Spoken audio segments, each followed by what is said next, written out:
CIET NCERT द्वारा प्रस्तुत है।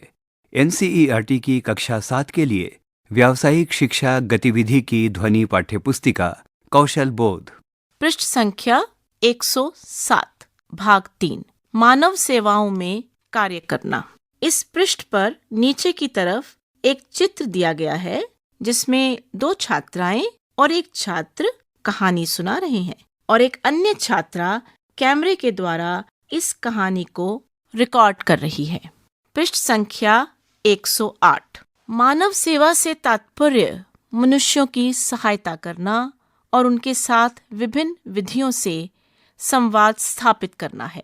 मानव सेवाओं में कार्यों पर आधारित परियोजनाएं आपको यह सीखने में सहायता करेंगी कि सामाजिक मनुष्यों के साथ कैसे कार्य करना है। आप अपने परिवार और अन्य लोगों के स्वास्थ्य की देखभाल से संबंधित परियोजनाओं का चयन कर सकते हैं और इनसे संबंधित रोचक वीडियो और ऑडियो क्लिप विकसित कर सकते हैं, जैसे अपने परिवार के लिए वित्तीय योजना बनाना, हाथों पर मेहंदी लगाना या एक हास्य पुस्तिका यानी कॉमिक बुक तैयार करना। यह आप पर निर्भर करता है कि आप अपने सहपाठियों के साथ क्या कल्पना करते हैं। इस भाग में परियोजना के 2 उदाहरण दिए गए हैं, पुतलियों के साथ कथा सुनाना और परिवार स्वास्थ्य पुस्तिका। आपको इनमें से केवल एक ही परियोजना का चयन करना है अथवा अपने शिक्षक की सहायता से अपनी रुचि की कोई अन्य परियोजना भी तैयार कर सकते हैं। पृष्ठ संख्या 109 परियोजना 5 पुतलियों के साथ कहानियां सुनाना। इस पृष्ठ के दाईं ओर एक QR कोड दिया है। इस QR कोड को स्कैन करके आप इस अध्याय के बारे में अतिरिक्त जानकारी प्राप्त कर सकते हैं।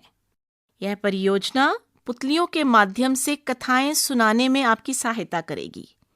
इस परियोजना द्वारा आप पटकथा लेखन, पुतलियां बनाना और पृष्ठभूमि निर्माण, साज सज्जा, ध्वनि एवं प्रकाश प्रबंधन के साथ पुतली प्रदर्शन प्रस्तुत करना सीख सकेंगे। परियोजना के अंतर्गत आप कथा की पहचान करने में, पटकथा लिखने में, पुतलियों का निर्माण करने में, पुतलियां तैयार कर प्रस्तुति देने में सक्षम होंगे। चित्र 5.1 पुतली कार्यक्रम देखते विद्यार्थी।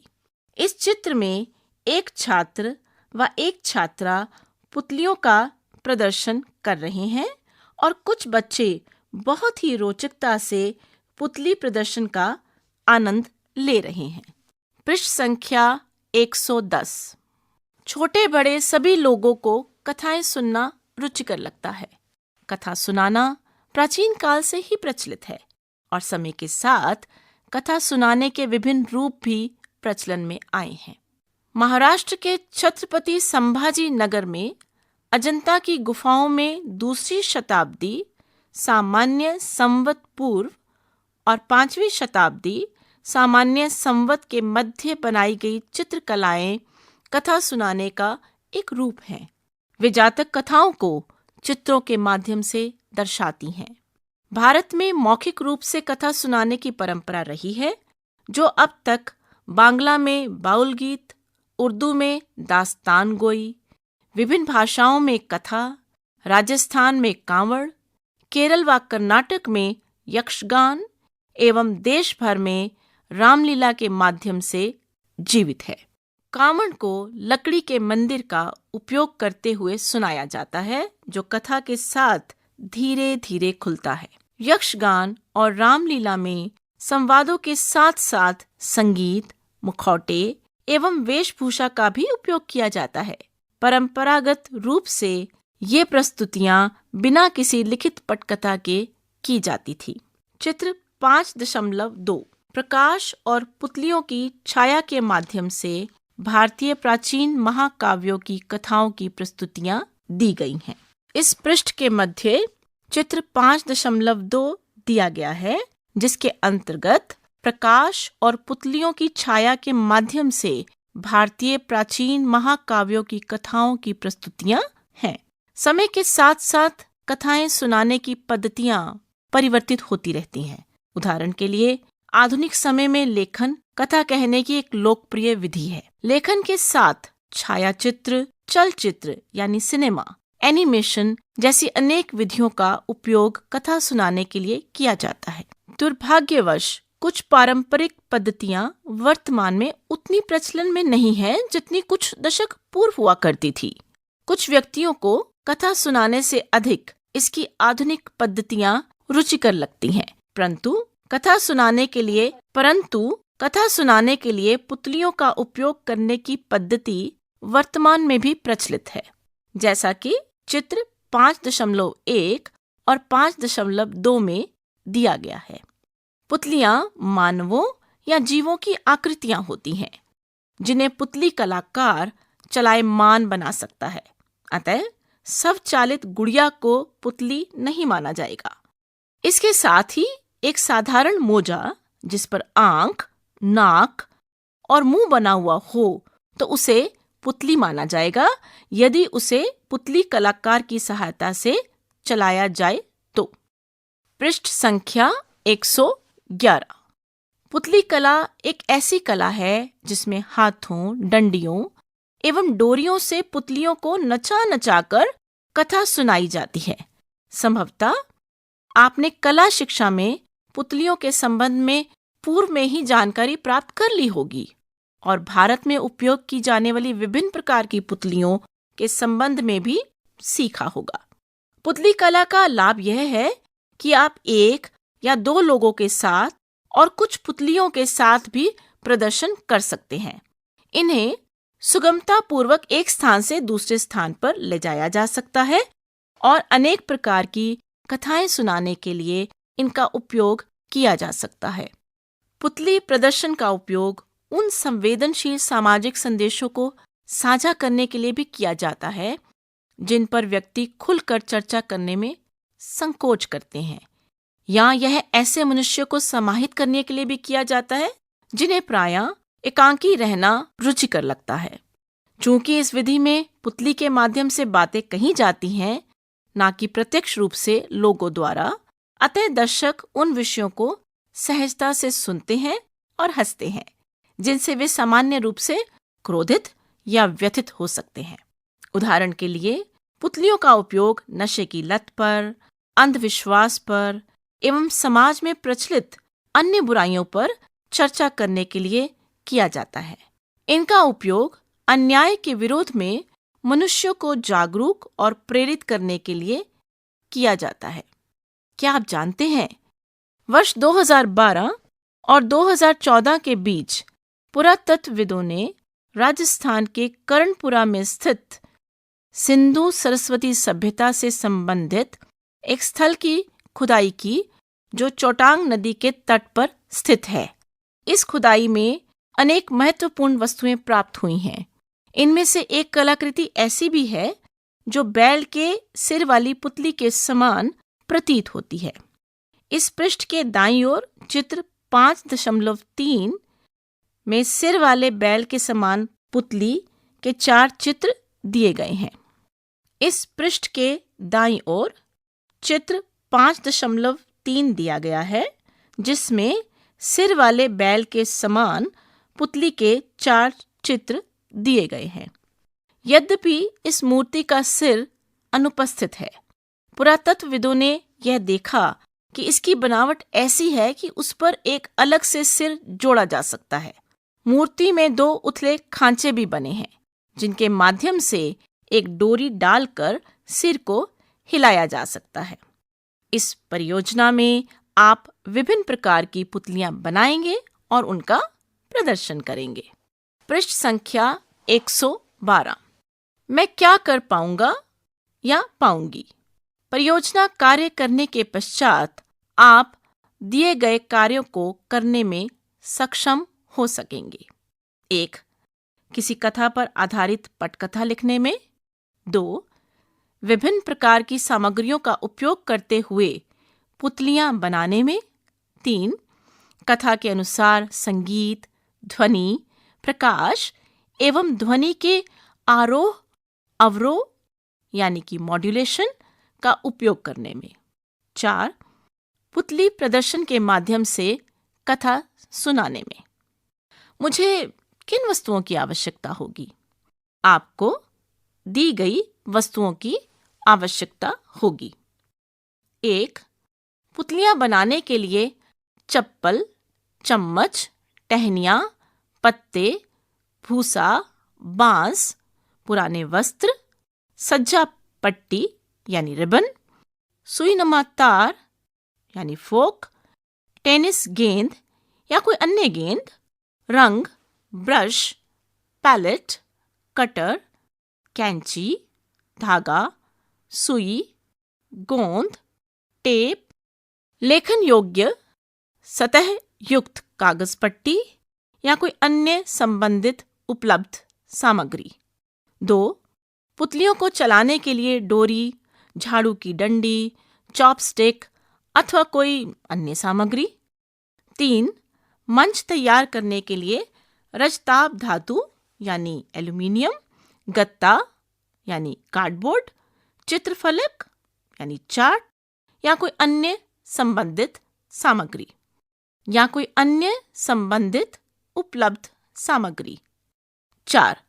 प्रस्तुति के लिए गत्ता, लकड़ी, कुल्हाड़ी यानी हैमर, कील, नेल्स, चित्रफलक, वस्त्रपट यानी बेडशीट, रंगलेप, आवरण वस्त्र, टेबल क्लॉथ, प्रकाश दीप, दिया, स्थापनीय दीपक यानी टेबल लैंप, संगीत, वाद्य यंत्र, ध्वनि प्रणाली यानी साउंड सिस्टम या कोई अन्य संबंधित उपलब्ध सामग्री। मैं स्वयं और दूसरों को कैसे सुरक्षित रखूं? पुतली प्रदर्शन को तैयार करने और प्रस्तुत करने के समय आपको दी गई सावधानियों को ध्यान में रखना चाहिए। 1. कृपया निर्देशों के अनुसार उपकरण का प्रयोग करें। पृष्ठ संख्या 113। मैं स्वयं और दूसरों को कैसे सुरक्षित रखूं? पुतली प्रदर्शन को तैयार करने और प्रस्तुत करने के समय आपको दी गई सावधानियों को ध्यान में रखना चाहिए। पहला, कृपया निर्देशों के अनुसार उपकरणों का उपयोग करें और आवश्यक सुरक्षात्मक सावधानियों का अनुसरण करें। 2. यह संभव है कि आपके कार्यस्थल पर बहुत सारी कच्ची सामग्रियां और अधूरे कार्य होंगे। कभी-कभी अधूरे कार्य संवेदनशील हो सकते हैं। आपको आकस्मिक या अनपेक्षित क्षति से बचने के लिए इसे सुरक्षित रूप से संग्रहित करना चाहिए। 3. उचित रूप से वायु प्रवाह युक्त और परिपूर्ण प्रकाश वाले कक्ष में कार्य करें। 4. पटकथा लिखते समय और प्रस्तुति के समय दूसरों की भावनाओं के प्रति संवेदनशील रहें। ध्यान रखें कि सकारात्मक संदेशों का ही प्रचार प्रसार करें। यदि आप अपनी कथा के लिए किसी के वास्तविक जीवन से प्रेरणा ले रहे हैं तो उस व्यक्तित्व से अनुमति अवश्य प्राप्त करें। अंतर्जाल यानी इंटरनेट सुरक्षा। अंतर्जाल का उपयोग करते समय अपने शिक्षक से सहायता लें। बिना परीक्षण किए कुछ भी अपलोड या डाउनलोड ना करें। अपनी अथवा किसी अन्य की व्यक्तिगत सूचना कहीं भी साझा ना करें। आरंभ करने से पहले मुझे क्या जानने की आवश्यकता है? आरंभ करने से पहले मुझे क्या जानने की आवश्यकता है? कहानी सुनाने से पूर्व और पुतलियों के संबंध में जानने से पूर्व यह सोचना आवश्यक है कि आप पुतली प्रदर्शन में कहानी सुनाने से पूर्व और पुतलियों के संबंध में जानने से पूर्व यह सोचना आवश्यक है कि आपके पुतली प्रदर्शन में क्या व्यक्तियों की रुचि होगी। गतिविधि 1. कथाएं कैसे प्रभावी बनती हैं? उन कथाओं के संबंध में विचार करें जो आपने अनेक व्यक्तियों से सुनी है या किसी मंच पर या किसी चलचित्र यानी फिल्म में देखी हैं। उस कथा का स्मरण करें जिसे सुनकर आपको सबसे अधिक आनंद आया और जिसे आप बार बार सुनना चाहते थे। इसके साथ ही यह भी विचार करें कि आपको उस कथा में क्या रुचिकर लगा। 1. वह कथा आपको किसने सुनाई। 2. उन्होंने कथा कैसे सुनाई। क्या उन्होंने इसे काव्यात्मक ढंग से सुनाया या वे अपनी ध्वनि परिवर्तित करते रहे। क्या उन्होंने कथा सुनाते समय ध्वनि में आरोह अवरोह किए या अपने हाव भाव एवं चेहरे के भाव बदले। 3. आपको उनकी कथा सुनाने की विधि कैसी लगी। इन तीनों प्रश्नों के लिए रिक्त स्थान दिए गए हैं। आप इनमें अपने उत्तर लिख सकते हैं। पृष्ठ संख्या 114। कथा के लिए सबसे महत्वपूर्ण बात है श्रोताओं का ध्यान कथा के प्रति बनाए रखना। अपने सहपाठियों के साथ अपनी प्रतिक्रियाओं पर चर्चा करें। इसके साथ ही यह देखें कि क्या आपने कुछ सामान्य तत्वों की पहचान की है जो कथा सुनाने को रुचिकर बनाते हैं। इस चर्चा के आधार पर आप श्रोताओं के लिए कथा को रुचिकर बनाने के लिए क्या करेंगे। रिक्त स्थान दिया गया है, यहाँ पर आप इस प्रश्न का उत्तर लिख सकते हैं। गतिविधि 2, पुतली प्रदर्शन देखना या समझना। आप समझिए कि क्या आपके समीपवर्ती स्थान पर पुतली प्रदर्शन हो रहा है। यदि नहीं, तो आप प्रदर्शन करने के लिए किसी पुतली संचालक को विद्यालय में आमंत्रित कर सकते हैं। पुतलियों के प्रकार के संबंध में पुतली संचालकों से चर्चा करें। इसके साथ ही पुतलियों की क्रियाविधि का भी निरीक्षण करें। यह भी समझें कि पुतली संचालक इसे कैसे चलाते हैं।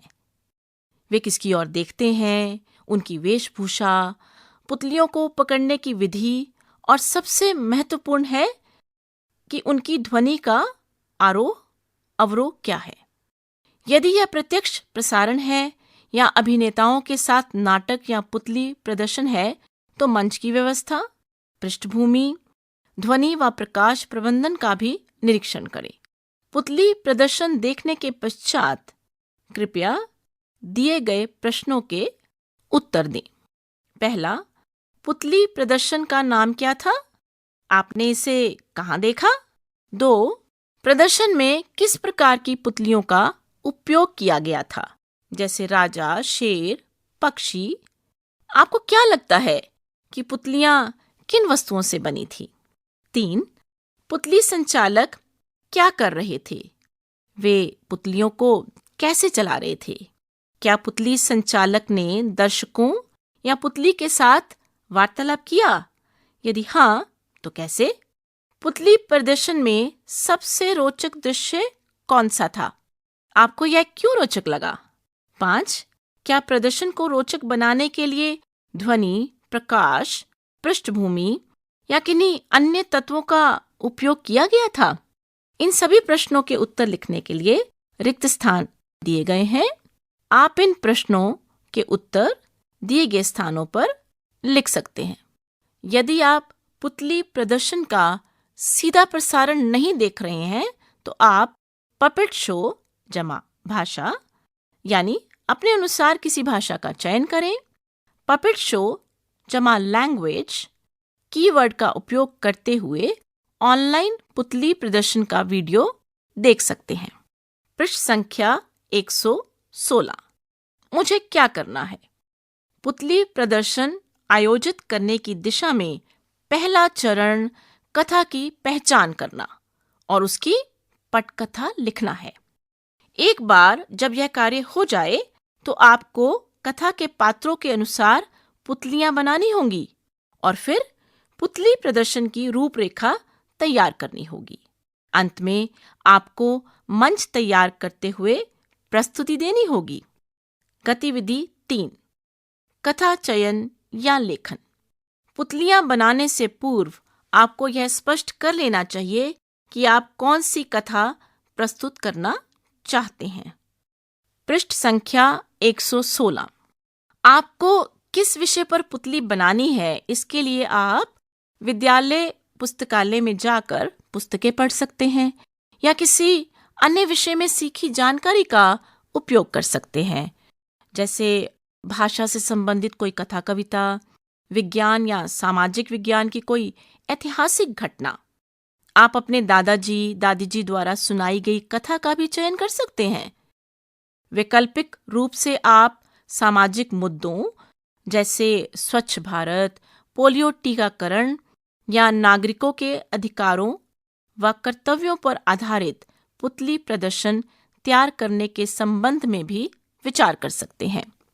याद रखें कि आपको पुतलियां बनानी है, पटकथा लिखनी है और प्रस्तुति भी देनी है।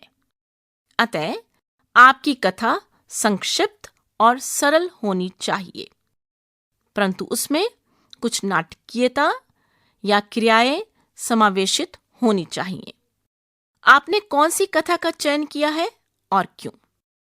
यहाँ रिक्त स्थान दिया गया है, आप अपनी कथा के बारे में यहाँ लिख सकते हैं। अब आपको कथा के मुख्य तत्वों की पहचान करनी होगी। इसमें तालिका 5.1 आपकी सहायता करेगी।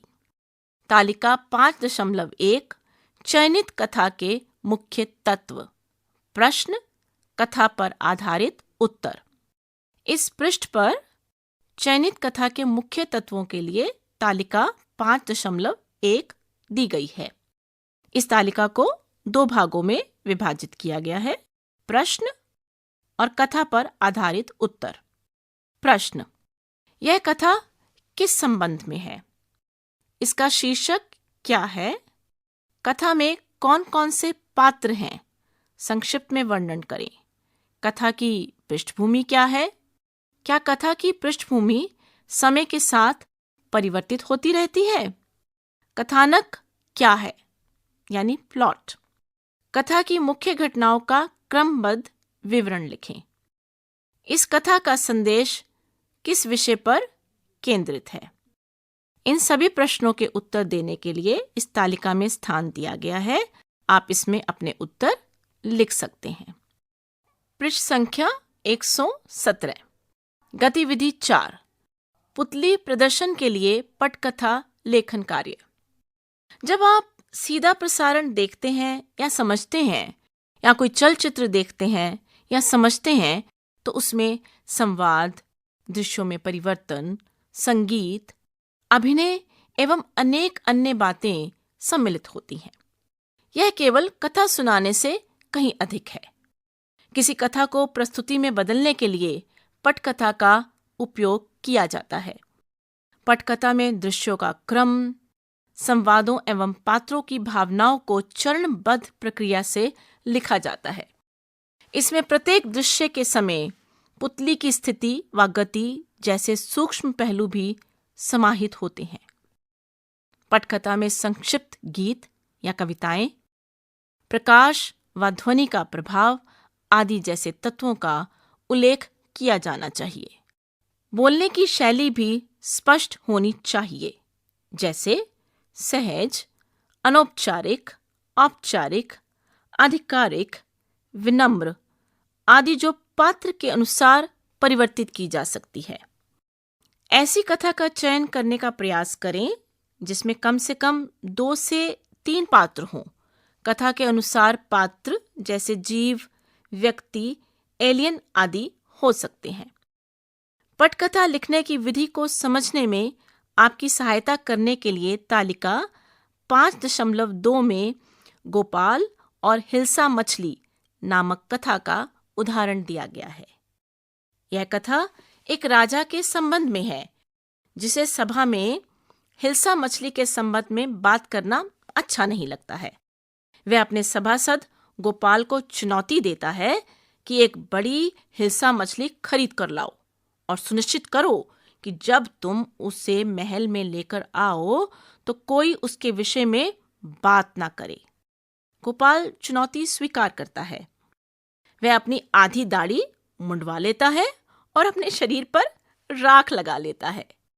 लोग उसके रूप को देखकर इतने चकित हो जाते हैं कि वे उनके हाथ में रखी हुई हिल्सा मछली के संबंध में कोई बात ही नहीं करता। पृष्ठ संख्या 118। इस पृष्ठ पर तालिका 5.2 दी गई है, जिसमें गोपाल और हिल्सा मछली की पटकथा का विवरण है। ये तालिका 5 भागों में विभाजित है। क्रम संख्या, पात्र, संवाद और शैली, आवश्यक रंगमंच की सामग्री, विशेष प्रभाव यानी प्रकाश और ध्वनि। दृश्य 1, सभा का दृश्य। राजा सिंहासन पर बैठा है और गोपाल उसके समक्ष खड़ा है। पृष्ठभूमि में एक सुंदर सभा कक्ष दिख रहा है जिसमें भित्ति चित्र यानी कला चित्र लगे हुए हैं। पहला पात्र राजा। संवाद और शैली। शिकायत करते हुए, मैं लोगों द्वारा सदैव हिल्सा मछली की बातें सुनकर तंग आ चुका हूं। विशेष प्रभाव, सिंहासन गत्ते से बना और सुनहरे रंग से रंगा हुआ। पात्र 2, गोपाल। धैर्यपूर्वक, वे स्वयं ही थक कर चुप हो जाएंगे। विशेष प्रभाव, रिक्त स्थान। पात्र 3, राजा। अधीर होकर, कब? विशेष प्रभाव, रिक्त स्थान। पात्र 4, गोपाल। शांत स्वर में, जब कोई और अन्य बात समक्ष आएगी। विशेष प्रभाव, रिक्त स्थान। पात्र 5, राजा। क्रोध में, गोपाल, मुझसे बहस मत करो।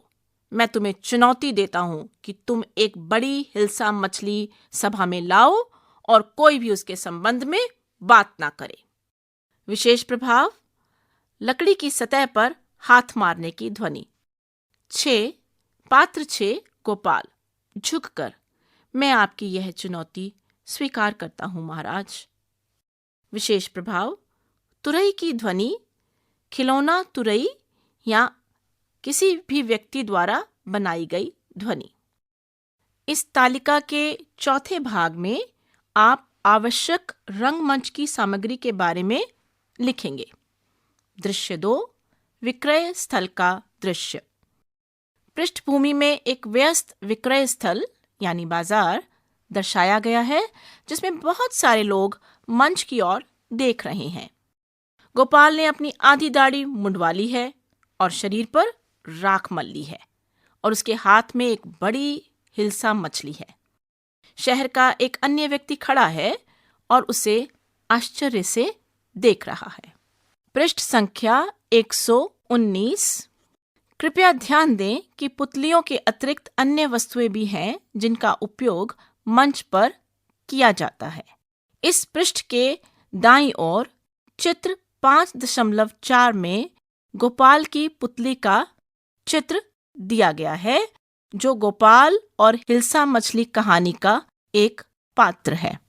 इनका उपयोग मंच की पृष्ठभूमि को स्पष्ट रूप से दर्शाने के लिए किया जाता है, जैसे राजा का सिंहासन, और इनमें सुगमता पूर्वक सभी ओर से ले जाया जा सकता है, जैसे हिल्सा मछली, तलवार, गेंद, कार, समाचार पत्र।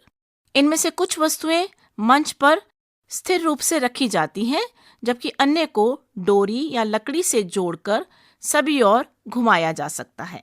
अब अपनी कथा हेतु विस्तृत पटकथा लिखने के लिए तालिका 5.3 का उपयोग करें। तालिका 5.3 अपनी स्वयं की पटकथा लिखने के लिए खाका। यह तालिका 5 भागों में विभाजित है। क्रम संख्या, पात्र, संवाद शैली, आवश्यक सामग्री या वस्तु, विशेष प्रभाव जैसे प्रकाश और ध्वनि। दृश्य 1 इस पृष्ठ के मध्य तालिका 5.3 दी गई है। अब अपनी कथा हेतु विस्तृत पटकथा लिखने के लिए तालिका 5.3 का उपयोग करें। इस तालिका में अपनी स्वयं की पटकथा लिखने के लिए खाका दिया गया है। ये तालिका 5 भागों में विभाजित है। क्रम संख्या, पात्र, संवाद और शैली, आवश्यक सामग्री या वस्तु, विशेष प्रभाव जैसे प्रकाश और ध्वनि। इसमें 2 दृश्यों का वर्णन आप लिखेंगे, दृश्य 1 और दृश्य 2। दृश्य 1 में 3 पात्र हैं और दृश्य 2 में 2 पात्र हैं। इस तालिका को समझकर पूरा करें। गतिविधि 5, चरित्र रेखा चित्र बनाना। अपनी पुतलियों को बनाने से पूर्व आपको कल्पना करनी होगी कि वह मनुष्य के रूप में कैसी होंगी। क्या वे लंबी होंगी या छोटी? क्या वे आनंदित होंगी या चिड़चिड़ी? क्या वह मिलनसार होगी या संकोची? इन गुणों को विशेषताएं कहा जाता है। अपनी पुतली की विशेषताओं को सुनिश्चित करना चरित्र वर्णन कहलाता है। इसके लिए आवश्यक है पुतली के चेहरे व शरीर, उसकी अभिव्यक्ति, उसकी ध्वनि एवं हाव भाव। उदाहरण के लिए उत्साहित होने पर उछलना कूदना, दुखी होने पर झुकना सुनिश्चित करना आवश्यक है। पृष्ठ संख्या 120। इस पृष्ठ के दाईं ओर चित्र 5.5 दिया गया है। यह एक कथा का दृश्य है जिसमें एक डरा हुआ शेर और उसका साथी चूहा है। शेर कागज से बना है और चूहा मोजे से बनी पुतली है। आपको पुतली को पूर्ण रूप से पशु या मनुष्य जैसा बनाने की आवश्यकता नहीं है। प्रायः पुतलियों के शरीर, हाथ एवं पैर लंबे होते हैं। यद्यपि पुतली की पूरी छवि बनाने के लिए आपको उसके शरीर और व्यक्तित्व दोनों की कल्पना करनी होगी। इस पृष्ठ के नीचे की ओर चित्र 5.6 दिया गया है, जिसमें रेखांकन पत्रक से शशक बनाना दिखाया गया है। आइए सीखते हैं। रेखांकन पत्रक यानी ग्राफ पेपर का उपयोग करने से चित्र बनाना सहज हो जाता है। मान लीजिए आपकी कथा में एक शशक यानी खरगोश है। आप कागज पर शशक बना सकते हैं और उसे गत्ते पर चिपका सकते हैं। इसके पश्चात आप अपने शशक की पुतली को घुमाने के लिए गत्ते पर एक छड़ी लगा सकते हैं। शशक बनाने के लिए शशक की छवि, रेखानुकरण पत्रक यानी ट्रेसिंग पेपर एवं रेखांकन पत्रक की आवश्यकता होगी। रेखानुकरण पत्रक पर शशक का चित्र बनाएं और उसे रेखांकन पत्रक पर चिपकाएं। इसके पश्चात जिस चित्र फलक यानी चार्ट पर आप शशक को बनाना चाहते हैं, उस पर रेखांकन के अनुपात में रेखाएं खींचें। इससे आपको एक बड़ा शशक बनाने में सहायता मिलेगी। अब आप शशक के प्रत्येक भाग की चित्रफलक पर छाया प्रति बना सकते हैं। सभी रेखाओं को मिटाकर अपने शशक को रंग दें। जब छड़ी को शशक के शरीर से चिपका दिया जाएगा तो पुतला तैयार हो जाएगा, जैसा कि चित्र 5.6 में दिया गया है। पृष्ठ संख्या 121। दिए गए प्रश्न आपको पुतलियां बनाने की योजना तैयार करने में सहायता करेंगे। 1. आप कौन सी पुतलियां बनाएंगे? दिए गए स्थान पर उनका चित्र बनाएं। 2. उनकी मुख्य विशेषताएं क्या हैं? यहाँ रिक्त स्थान दिया गया है, आप अपना उत्तर लिख सकते हैं। गतिविधि 6.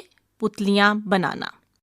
आप अपने परिसर में उपलब्ध सामग्रियां जैसे मिट्टी, कोमल लकड़ी, घास, अनुपयोगी पत्र, पुरानी बोतलें, ताप रोधक पत्र यानी थर्माकोल, गत्ता या कोई अन्य उपयुक्त सामग्री आदि का प्रयोग करके पुतलियां बना सकते हैं। उदाहरण के लिए आप चित्रफलक पर मछली का चित्र बनाकर उसे काट सकते हैं और झाड़ू की लकड़ी के चारों ओर चिपकाकर समुद्र से संबंधित कोई सरल कथा सुना सकते हैं। आप झाड़ू की लकड़ी के चारों ओर चित्रफलक का एक टुकड़ा चिपका सकते हैं और फिर चित्रफलक या ऊन जैसी सामग्री से बनी नाक, आंखें, कान चिपका सकते हैं। पुतलियां बनाने के लिए आप जिन सामग्रियों और वस्तुओं का उपयोग कर सकते हैं, उनके कुछ उदाहरण अग्रलिखित हैं। पृष्ठ संख्या 122 पर चित्र 5.9 से चित्र 5.13 में यह समझाया गया है। अन्य सामग्रियों का इनसे आप क्या बना सकते हैं? पृष्ठ संख्या 122। 1. मोजे की पुतलियां। आप अपने मोजे लेकर उन पे आंखें, नाक एवं मुंह सिलकर पुतली बना सकते हैं। आप मोजे पे कुछ पुराने ऊन के टुकड़े लगाकर बाल भी बना सकते हैं। इसके पश्चात आप मोजे की पुतली को अपने हाथ में पहनकर घुमा सकते हैं, जैसा कि इस पृष्ठ के बाईं ओर चित्र 5.7, जो कि मोजे से बनी एक पुतली है जिसके बाल ऊन से सिले हैं। 2. चम्मच और कांटे की पुतलियां। आप स्टील या लकड़ी के चम्मच और कांटे, आइसक्रीम के चम्मच और एक बार प्रयोग किए गए कांटे का उपयोग करते हुए पुतलियां बना सकते हैं। आप केवल चम्मच पर चेहरा बना सकते हैं और कांटे पर कुछ भूसा लपेटकर भी चेहरा बना सकते हैं। इस पृष्ठ के मध्य में चित्र 5.8 दिया गया है, जिसमें चम्मच और कांटे वाली पुतलियां हैं। आप इन पुतलियों को कागज से बने वस्त्र से भी सजा सकते हैं और पेन या पेंसिल का उपयोग करते हुए उन्हें रंग सकते हैं। आप चम्मच और कांटे को नीचे से पकड़कर इन पुतलियों को चला भी सकते हैं। 3. चप्पल जूते की पुतलियां। आप चप्पल जूते के तले को रंग सकते हैं या बालों और मूंछों के लिए ऊन को बांधकर या चिपका सकते हैं। आप आंखों के लिए बटन चिपका सकते हैं या केवल उन्हें रंग सकते हैं, जैसा कि पृष्ठ 123 में चित्र 5.9 में दिया गया है। आप चप्पल को छोर से पकड़कर या उसे अपने हाथ पर पहनकर इन पुतलियों को चला सकते हैं। पृष्ठ संख्या 123। इस पृष्ठ पर चित्र 5.9 दिया गया है, जिसके अंतर्गत 2 अन्य चित्र हैं। क.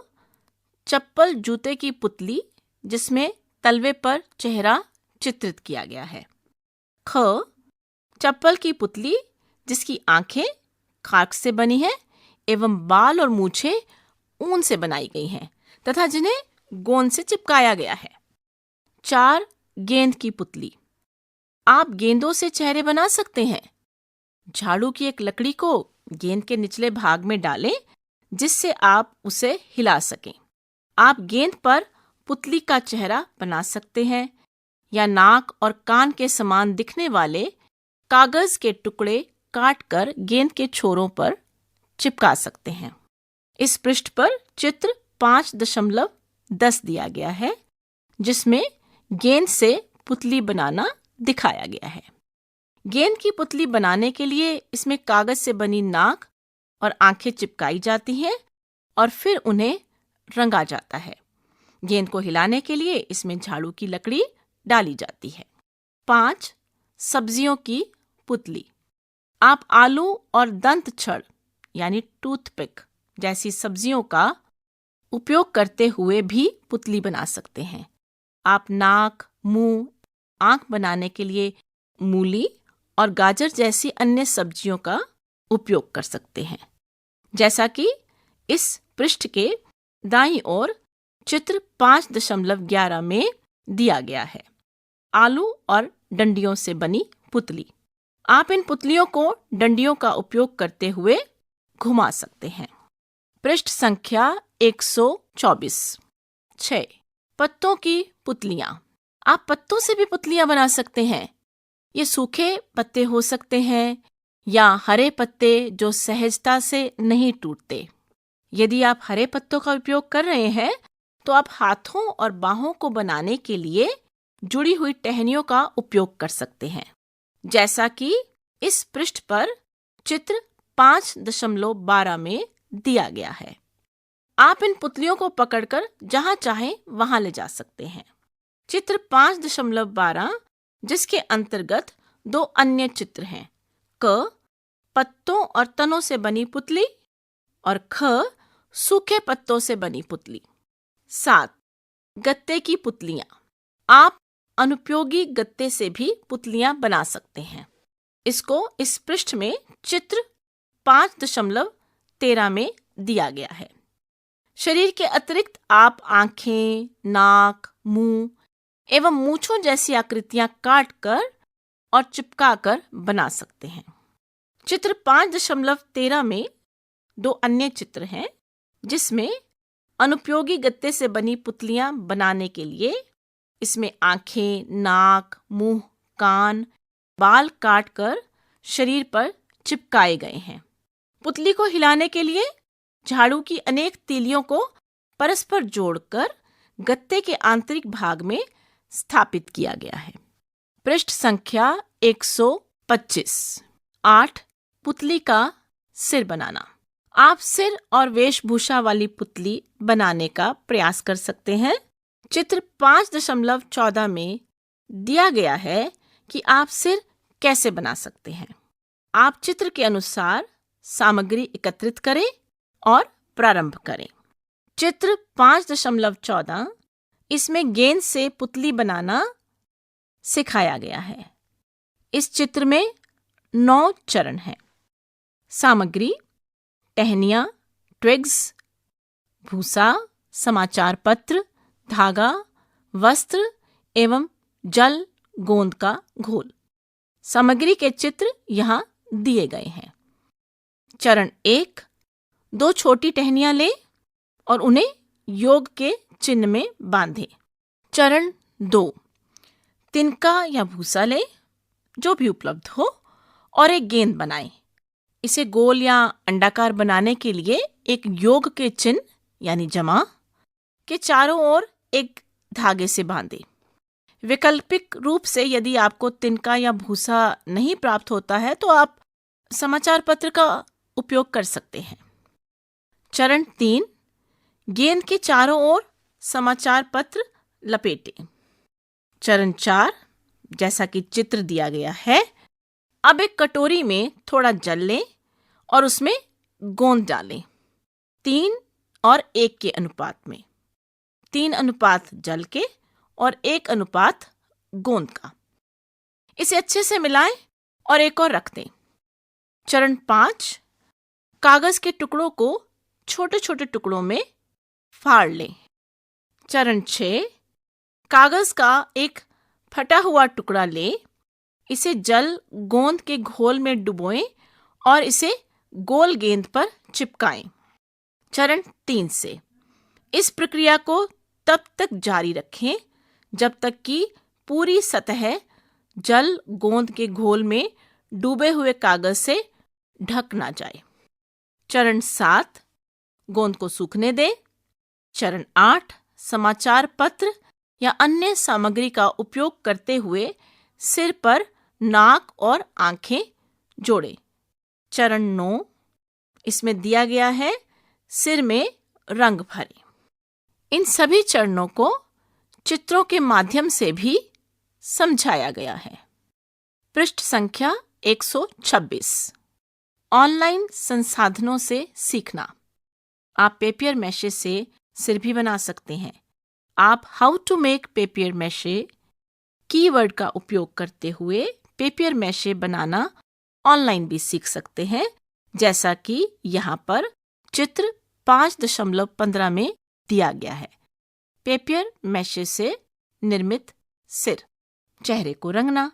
ऐसी अनेक विधियां हैं जिनसे आप अपने पुतली के सिर को अंतिम रूप से तैयार कर सकते हैं। आपको ऐसी आंखों, नाक, होठों एवं कानों को बनाने की कल्पना करनी चाहिए जो भावना को व्यक्त करते हैं, जैसा कि चित्र 5.16 में दिया गया है। उदाहरण के लिए प्रसन्न मुख, चिंतित चेहरा, हंसता हुआ चेहरा आदि। एक बार जब आप अभिव्यक्ति सुनिश्चित कर लें तो सिर पर कागज चिपकाएं। ऐसा करने के लिए आप कागज की पट्टी का उपयोग कर सकते हैं। कागज की पट्टी पर पुतलियों के भाव बनाएं। दिए गए स्थान पर पुतली के सिर की छवि बनाएं या चिपकाएं। यहाँ रिक्त स्थान दिया गया है। इस पृष्ठ के नीचे की ओर चित्र 5.16, जिसके अंतर्गत 2 अन्य चित्र हैं। क, विभिन्न प्रकार के चेहरे। ख, रंगा हुआ पुतली चेहरा। पृष्ठ संख्या 127। त्वचा का रंग यथावत वैसा ही होना आवश्यक नहीं है जैसा कि हमारी त्वचा का रंग होता है। यद्यपि पुतली एक काल्पनिक पात्र है, इसलिए रंग भी काल्पनिक हो सकते हैं। आप मुख को रंगने के लिए भिन्न भिन्न रंगों का प्रयोग कर सकते हैं। शरीर बनाएं। पुतली का शरीर बनाने की अनेक विधियां हैं। चित्र 5.17 में मानव पुतली बनाने की विधि दी गई है। इस विधि के 4 चरण हैं। चरण 1, एक पुराना वस्त्र लें और उसे एक लंबी वेशभूषा के आकार में काटें। माप ऐसा होना चाहिए कि पुतली के सिर से संयोजित छड़ी को ढक सके। चरण 2, जैसा कि चित्र दिया गया है, धागे और सुई का उपयोग करके वस्त्र को सिले। चरण 3, यदि आप चाहें तो पुतली के लिए शर्ट और लंबी स्कर्ट या पैंट भी बना सकते हैं और इसे जोड़ सकते हैं। चरण 4, आप कागज पर गत्ते के टुकड़े पर हाथ बना सकते हैं। इसके पश्चात आप गत्ते को सही आकार में काट लें। अब इन हाथों को पुतली की वेशभूषा की बाहों से जोड़ दें। अब अपनी पुतलियों के साथ खेलें और आनंद लें। ये विधि चित्रों द्वारा यहाँ पर दी गई है।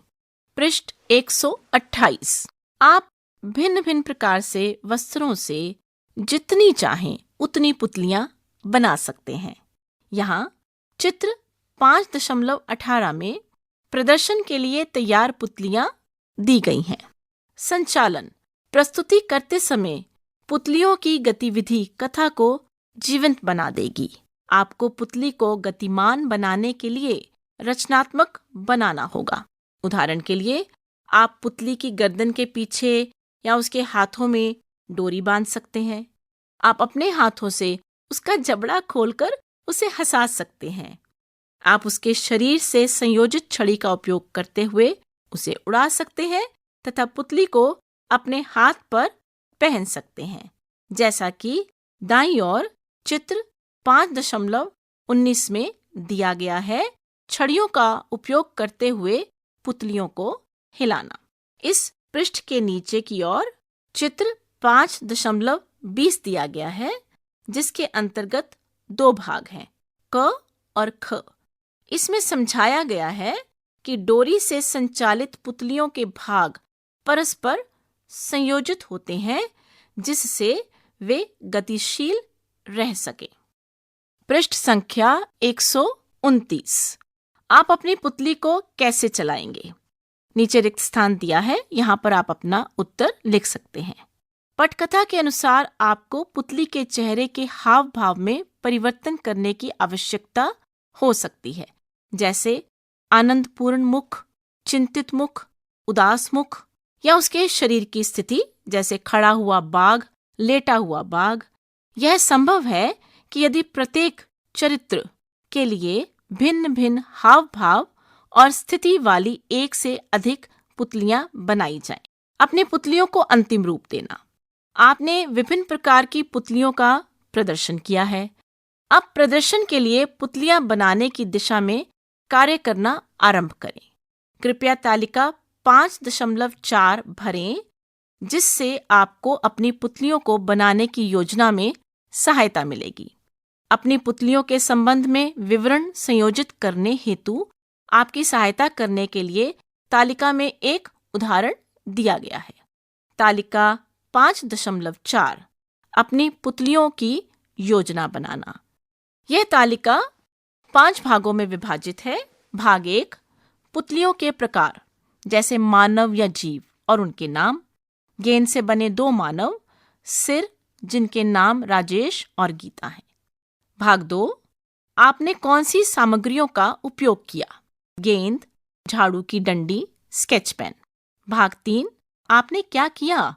गेंद को सिर के आकार का रूप दिया, स्केच पेन से आंखें और मुंह बनाया। इससे मुस्कुराता हुआ चेहरा इमोजी जैसा दिखता है। पुतली कैसे हिलेगी? गेंद से पेड़ के आकार की लकड़ी जोड़ी गई है, जिससे सिर को सभी ओर घुमाया जा सके। भाग 5, आप इन पुतलियों का उपयोग कैसे करेंगे? इन पुतलियों का उपयोग 2 मनुष्यों के बीच संवाद की कथा प्रस्तुत करने के लिए किया जा सकता है। संवाद हास्यपूर्ण और आनंदपूर्ण हो सकते हैं। पृष्ठ संख्या 130। क्या आपको पहली बार में ही पुतलियां सही से मिल गई या आपको पुतलियों में कोई सुधार करने और किसी पुतली को पुनः बनाने की आवश्यकता थी? यदि हाँ, तो बताएं कि ऐसा क्यों हुआ और आपने क्या किया। इस प्रश्न के उत्तर के लिए रिक्त स्थान दिया गया है, यहाँ आप अपना उत्तर लिख सकते हैं। अब आप प्रदर्शन की तैयारी करने के लिए तैयार हैं।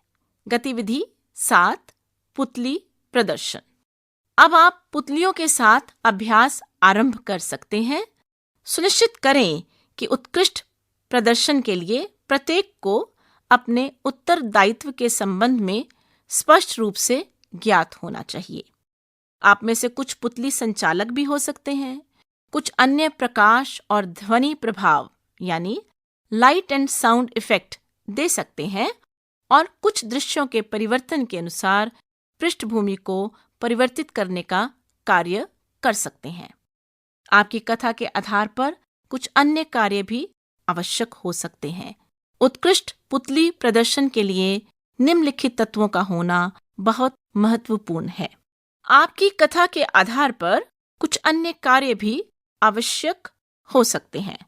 उत्कृष्ट पुतली प्रदर्शन के लिए दिए गए तत्वों का होना बहुत महत्वपूर्ण है। क. मंच। वह स्थान जहां प्रदर्शन किया जाता है बहुत महत्वपूर्ण होता है। सर्वप्रथम एक मंच बनाने की उचित व्यवस्था होनी चाहिए जिसमें दर्शक पुतलियों को स्पष्ट रूप से देख सकें और दूसरा, दर्शकों के बैठने के लिए पर्याप्त स्थान होना चाहिए।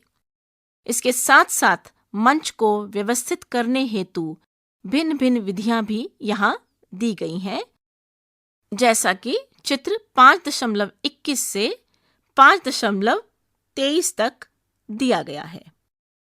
इस पृष्ठ के नीचे की ओर चित्र 5.21 दिया गया है। मेज को ढकने वाली चादर को मंच को ढकने के रूप में उपयोग में लाया जाता है। चादर पुतली संचालक को छिपाएगी जो पुतलियों को अपने हाथों या पुतलियों के शरीर से संयोजित छड़ियों का उपयोग करते हुए चला सकते हैं। पृष्ठ संख्या 131। इस पृष्ठ पर दो चित्र दिए गए हैं, चित्र 5.22 और चित्र 5.23। आइए इन्हें समझते हैं। चित्र 5.22 में दिया गया है कि पुतली संचालक को ढकने के लिए चादर का उपयोग पर्दे के रूप में भी किया जा सकता है। यदि पुतली संचालक डोरियों का उपयोग करता है तो चादर को पर्दे के जैसे मेज के पीछे डोरी से बांधा जा सकता है।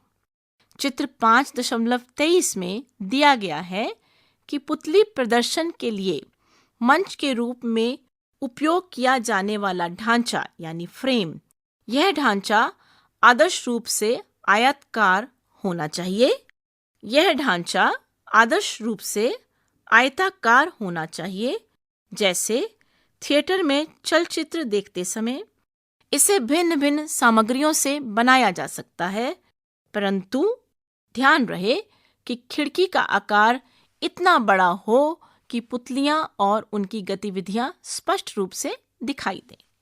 याद रखें, आपको प्रदर्शन के लिए उपयोग की जाने वाली पुतलियों को मंच के आसपास ही रखना होगा, जहां दर्शक उन्हें देख ना सकें। उदाहरण के लिए, आप पुतलियों को मेज ढकने के लिए उपयोग किए जाने वाले चादर के पीछे रख सकते हैं। 1. आप पुतली प्रदर्शन कहाँ करेंगे? इस प्रश्न का उत्तर दिए गए स्थान पर लिखिए। 1. आप पुतली प्रदर्शन कहाँ करेंगे? 2. प्रदर्शन के समय आप पुतलियों को कहाँ रख सकेंगे? इन प्रश्नों के लिए रिक्त स्थान दिया गया है, यहाँ पर आप अपना उत्तर लिखें। ख. पृष्ठभूमि। किसी भी मंच पर पृष्ठभूमि यानी बैकड्रॉप भी बहुत महत्वपूर्ण होता है, क्योंकि यह कथा की परिस्थितियों को दर्शाती है। कथा के एक दृश्य से दूसरे दृश्य में आगे बढ़ने पर परिवर्तन होता है और इसी कारण पृष्ठभूमि भी परिवर्तित होती रहती है। आप इन विभिन्न दृश्यों या वातावरण को चित्रफलक या पुरानी चादर पर चित्रित कर सकते हैं या रंग सकते हैं, जैसा कि चित्र 5.24 में दिखाया गया है। आप इन विभिन्न दृश्यों या वातावरण को चित्रफलक या पुरानी चादर पर चित्रित कर सकते हैं या रंग सकते हैं, जैसा कि चित्र 5.24 में दिया गया है। वन में जीव जंतुओं को दर्शाती पृष्ठभूमि। पृष्ठ संख्या 132। जैसे जैसे दृश्यों में परिवर्तन होता है, पृष्ठभूमि भी परिवर्तित होती है। आप पृष्ठभूमि को पर्दे पर भी बना सकते हैं और उन्हें हुक या छल्लों का उपयोग करते हुए खिसका सकते हैं। आपने जो पृष्ठभूमि तैयार की है, उसका संक्षेप में वर्णन कीजिए। यहाँ पर रिक्त स्थान दिया गया है। आप अपना उत्तर यहाँ लिख सकते हैं। रंगमंच की सामग्री। रंगमंच की सामग्री के प्रकार इस बात पर निर्भर करेंगे कि उनका उपयोग कैसे किया जाना है। उदाहरण के लिए कुर्सी, पलंग या सिंहासन आदि बनाने के लिए मोटे गत्ते का उपयोग कर सकते हैं। इस पृष्ठ के दाईं ओर चित्र 5.25 में दिया गया है कि एक पेड़ को सहारे के रूप में उपयोग करते हुए एक बंदर पेड़ से सेब तोड़ रहा है। कृपया ध्यान दें कि बंदर का हाथ उसके साथ लगी छड़ी का उपयोग करते हुए चलाया जाता है। यद्यपि किसी रंगमंच की सामग्री को पुतली संचालक द्वारा उपयोग किया जा रहा है या पकड़ा जा रहा है, तो यह बहुत हल्का होना चाहिए। रंगमंच की सामग्री को कागज यानी समाचार पत्र, चपाती, एल्यूमीनियम धातु यानी तलवार, चाकू, गत्ता या एक बार प्रयोज्य डिस्पोजेबल पात्र जैसे गैस, चूल्हा, प्लेट्स आदि का उपयोग करते हुए बनाया जा सकता है, जैसा कि चित्र 5.25 में दिया गया है। 1. आपने जो रंगमंच की सामग्री तैयार की है, उसका संक्षेप में वर्णन कीजिए। इस प्रश्न के उत्तर के लिए रिक्त स्थान दिया गया है। यहाँ पर आप अपना उत्तर लिखें। ध्वनि। पुतली कला में ध्वनि का आरोह अवरोह बहुत महत्वपूर्ण भूमिका निभाता है। पुतली संचालक अपनी ध्वनि के माध्यम से अभिनय करता है। इसमें पात्रों को भिन्न भिन्न रूपों में दर्शाने के लिए प्रयुक्त पुतली को भिन्न ध्वनि देनी चाहिए। उदाहरण के लिए शेर की पुतली की ध्वनि गहरी और आज्ञाकारी हो सकती है, जबकि शशक खरगोश की ध्वनि ऊंची और चंचल हो सकती है। यह सुनिश्चित करने के लिए कि दर्शक आपकी बात स्पष्ट रूप से समझ सकें, स्पष्ट और ऊंची ध्वनि में बोले। पृष्ठ संख्या 133। ध्वनि में आरोह अवरोह का उपयोग करते हुए आनंद, डर या उत्साह जैसी भावनाएं व्यक्त करने का अभ्यास करें।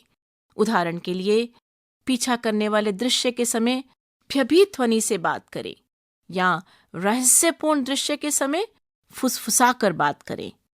आपने जो पटकथा लिखी है उसे पढ़ें और पुतलियों के साथ अभिनय करने का प्रयास करें। जहां भी आवश्यकता हो वहां ध्वनि प्रभाव जोड़ने या साथ में गाने का अभ्यास करें। सफलता के लिए अभ्यास ही सबसे महत्वपूर्ण कुंजी है। अंग, ध्वनि और संगीत।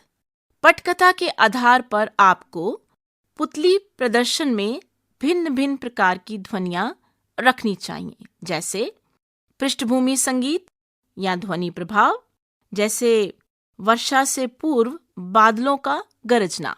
आप संगीत वाद्य यंत्रों का उपयोग कर सकते हैं या पेंसिल, मापक या अपनी उंगलियों का उपयोग करते हुए सतह या मेज पर थपथपाकर ध्वनियां बना सकते हैं। आप अपने प्रदर्शन हेतु संगीत बनाने के लिए जल के विभिन्न स्तरों वाले गिलास या कांच पात्र पर थपथपाकर ध्वनियाँ बना सकते हैं। आप ध्वनि प्रणाली का उपयोग करते हुए विभिन्न ध्वनि प्रभावों के साथ उपयोग कर सकते हैं। उदाहरण के लिए ध्वनि संवेदक माइक्रोफोन में सीटी बजाने से वायु की ध्वनि उत्पन्न होती है, जैसा कि चित्र 5.26 में दिया गया है। चित्र 5.26 में उदाहरण के लिए ध्वनि संवेदक यानी माइक्रोफोन में सीटी बजाने से वायु की ध्वनि उत्पन्न होती है। इस पृष्ठ पर चित्र 5.26 में संगीत बनाना 2 चित्रों के माध्यम से समझाया गया है। चित्र 1 जिसमें गिलास और चम्मच से ध्वनि उत्पन्न की जा रही है और दूसरे चित्र में पेंसिल से मेज पर ध्वनि उत्पन्न की जा रही है। अपनी पटकथा तालिका 5.3 से समझें, जिससे यह तय किया जा सके कि संगीत और ध्वनि प्रभाव क्या हो सकेंगे और आप उन्हें कैसे उत्पन्न करेंगे। आप exciting plus celebration plus music plus no copyright आदि कीवर्ड्स का उपयोग करके ऑनलाइन संगीत की खोज कर सकते हैं। पृष्ठ संख्या 134। प्रकाश। पुतली कला में प्रकाश की आवश्यकता होती है, जिससे दर्शक पुतलियों को देख सकें और दृश्यों में प्रभाव भी उत्पन्न किए जा सकें। यदि प्रदर्शन दिन के समय बाहर हो तो प्रकाश की कोई विशेष भूमिका नहीं होती। यदि प्रदर्शन शाम के समय या बंद स्थान पर हो तो आपको प्रकाश व्यवस्था की योजना बनानी होगी। उदाहरण के लिए आप चांद, सूरज या जादुई चिराग दर्शाने के लिए पर्दे के पीछे से टॉर्च का उपयोग कर सकते हैं। आप झिलमिल रोशनी, टेबल लैंप, मिट्टी का दिया आदि का भी उपयोग कर सकते हैं। दृश्यों में प्रकाश प्रभाव को कैसे बनाया जा सकता है, इसके लिए आप अपनी पटकथा का संदर्भ लें तालिका 5.3 से। 6. पुतली संचालक। पुतली संचालक को संवादों यानी डायलॉग्स का अच्छे से अभ्यास करने की आवश्यकता है। याद रखें, पुतली बोल रही है, आप नहीं। आपको यह भी पता होना चाहिए कि पुतली कब मंच पर अंदर प्रवेश करेगी और कब मंच से बाहर निकलेगी। इसके साथ ही जब पुतली संचालक को पुतली की ओर देखना चाहिए, तब पुतली संचालक के रूप में आपके चेहरे पर कोई भाव नहीं होने चाहिए, ताकि दर्शक पुतली को देखे, ना कि आपको। गतिविधि 8. पुतली प्रदर्शन प्रस्तुत करना। अब प्रदर्शन का समय है। प्रदर्शन से पूर्व तालिका 5.5 में दिए गए जांच सूची को समझना न भूलें। तालिका 5.5 प्रदर्शन से पूर्व की जांच सूची। यह तालिका 3 भागों में विभाजित है। क्रम संख्या, प्रश्न, हाँ या नहीं। क्रम संख्या 1. क्या आपकी पटकथा तैयार है? हाँ या नहीं। 2. क्या आपने प्रत्येक पात्र के लिए पुतलियां बना ली हैं? हाँ या नहीं। 3. क्या पुतलियों की पोशाक तैयार है? हाँ या नहीं। 4. क्या आप पुतलियों को चला सकते हैं? हाँ या नहीं। 5. क्या आपने संवाद और क्रम को अंतिम रूप दे दिया है? हाँ या नहीं। 6. क्या मंच तैयार है? हाँ या नहीं। 7. क्या रंगमंच की सहायक सामग्री तैयार है? हाँ या नहीं। 8. क्या आपने पृष्ठभूमि संगीत, ध्वनि एवं प्रकाश प्रभाव पूर्णतः सुनिश्चित कर लिए हैं? हाँ या नहीं। 9. क्या आपने पूर्वाभ्यास कर लिया है? हाँ या नहीं। 10. क्या आपने सुनिश्चित कर लिया है कि प्रदर्शन के प्रारंभ होते ही प्रदर्शन के संबंध में जानकारी कौन देगा और प्रदर्शन के पश्चात पात्रों का परिचय कौन देगा? पृष्ठ संख्या 135। नीचे दिए गए मंच और दर्शकों के बैठने के स्थान का रेखाचित्र बनाएं। रेखाचित्र बनाने के लिए यहाँ पर रिक्त स्थान दिया गया है। सभी सुनिश्चित हो जाने के पश्चात आप कौशल मेले के समय एक प्रदर्शन आयोजित कर सकते हैं। प्रदर्शन समाप्त होने के पश्चात कलाकारों को झुककर अभिवादन करना चाहिए और समूह के किसी सदस्य को प्रदर्शन समाप्त होने के पश्चात कलाकारों को झुककर अभिवादन करना चाहिए और समूह के किसी सदस्य को कलाकारों का परिचय देना चाहिए। इस समय कथा के लेखक को धन्यवाद देना ना भूलें और उन सभी व्यक्तियों के नाम की चर्चा अवश्य करें जिन्होंने प्रदर्शन को आयोजित करने में आपकी सहायता की है। आप कलाकारों को तालिका 5.6 में सूचीबद्ध कर सकते हैं। उनकी भूमिकाएं पुतली संचालक, पटकथा लेखक, संगीत, कलाकृति, पुतली निर्माण, प्रकाश व्यवस्था इत्यादि हो सकती है। तालिका 5.6 पुतली प्रदर्शन के कलाकार। यह तालिका 3 भागों में विभाजित है: क्रम संख्या, कलाकार का नाम और भूमिका। इस तालिका में स्थान दिया गया है। यहाँ पर आप 5 कलाकारों के नाम लिखेंगे और उनकी भूमिकाएं भी लिखेंगे। पृष्ठ संख्या 136। प्रदर्शन के पश्चात दर्शकों से प्रस्तुति के विषय में प्रतिपुष्टि प्राप्त करें। आप दर्शकों से निम्नलिखित प्रश्न पूछ सकते हैं। 1. प्रदर्शन का कौन सा भाग उन्हें सबसे अधिक अच्छा लगा? 2. इसे उत्कृष्ट बनाने के लिए उन्होंने क्या सुझाव दिए हैं? इन दोनों प्रश्नों के उत्तर लिखने के लिए रिक्त स्थान दिए गए हैं। यहाँ पर आप अपना उत्तर लिखें। मैंने दूसरों से क्या सीखा? आपने अपने समुदाय या सहपाठियों से सहायता और मार्गदर्शन प्राप्त किया होगा। यह पुतली निर्माण, ध्वनि और प्रकाश प्रदर्शन, वेशभूषा या मंच की सजावट के लिए हो सकता है। कृपया वे 3 सबसे महत्वपूर्ण बातें लिखें जो आपने सीखी। इसके लिए नीचे आपको रिक्त स्थान दिया गया है। यहाँ पर आप अपना उत्तर लिखिए। मैंने क्या किया? इसमें कितना समय लगा? यह समझना महत्वपूर्ण है कि किसी गतिविधि को पूर्ण करने में कितना समय लगता है। प्रत्येक गतिविधि को क्रियान्वित करने में आपने कितना समय व्यतीत किया, इसका आंकलन अवश्य कीजिए। इसे नीचे दी गई समय रेखा पर चिह्नित कीजिए। यदि आपने पुस्तिका में सुझाई गई गतिविधियों से अधिक गतिविधियां की हैं, तो कृपया उनकी संख्या और उसमें व्यतीत समय भी बताएं। गतिविधि 1, 2, 3, 4, 5, 6, 7, 8। समय विधि यानी कालांश, इसको भी यहाँ पर आप दिए गए स्थान में अंकित करेंगे। पृष्ठ संख्या 137। मैं और क्या कर सकता या कर सकती हूँ? 1.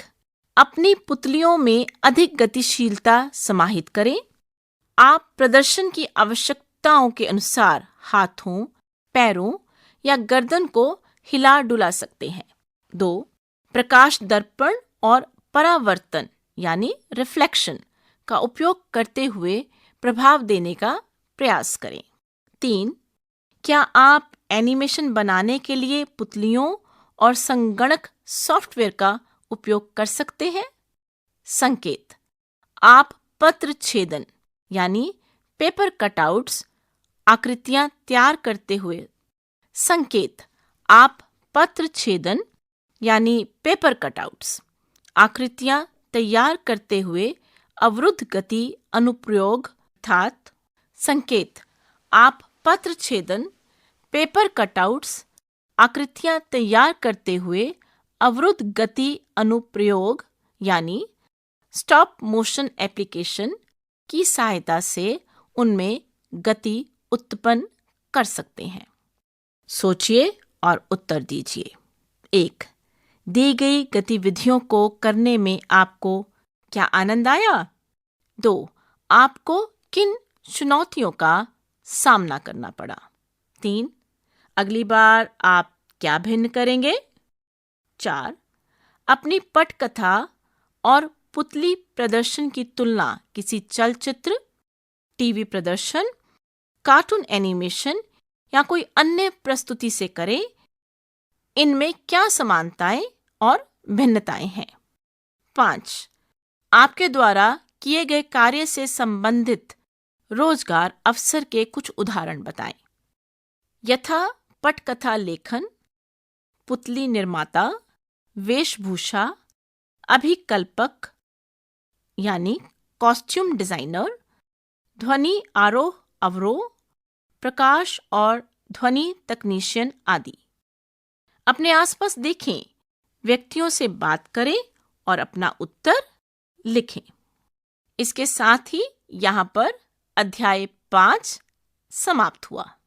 अभी आप सुन रहे थे एनसीईआरटी की कक्षा 7 के लिए व्यावसायिक शिक्षा गतिविधि की ध्वनि पाठ्यपुस्तिका कौशल बोध। ध्वन्यांकन मोहम्मद फैजान, वाचन स्वर इंद्रजीत कौर, संपादन सुरेंद्र कुमार, निर्देशन एवं निर्माण विमलेश चौधरी तथा प्रस्तुति CIET NCERT नई दिल्ली, भारत।